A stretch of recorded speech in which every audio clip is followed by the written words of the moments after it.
Welcome to MarineMax Clearwater. I'm Brian Bachland, and today I'll be walking you through the 2018 Boston Whaler 380 Outrage. From the side profile, you can see the integrated dive door as well as the sure shade extended over the cockpit area to provide shade while lounging or fishing.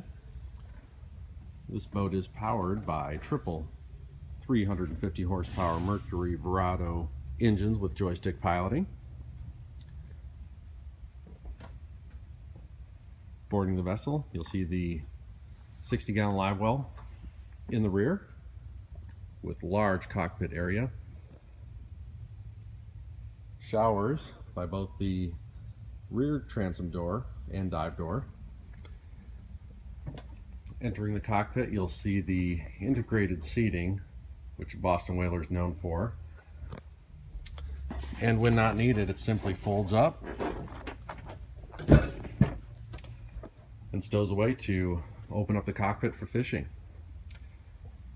Fish box on the port side as well as the starboard side. This particular vessel has the freezer plate option in the starboard fish box.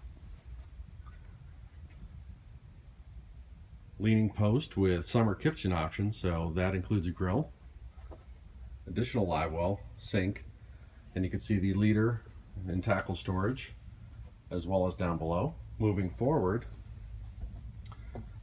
up to the helm area, plenty of room for in-dash electronics, overhead storage and vessel view 7, which is a backup chart plotter and sounder as well. Triple wide helm seats. Moving farther forward, you'll see the large sun pad with storage underneath. And forward, hydraulic table with convertible lounge seating up front. And moving back, last but not least, we do have a refrigerator in the leaning post and fully functional cabin. So this vessel does have generator and AC, so you could actually accommodate 2 overnight with a wash down sink and wet head with shower. If you'd like any information on this boat or any others, please feel free to give me a call. Again, my name is Brian Bachland, MarineMax Clearwater, 813-503-2649, or direct to the store, 727-536-2628. Thank you.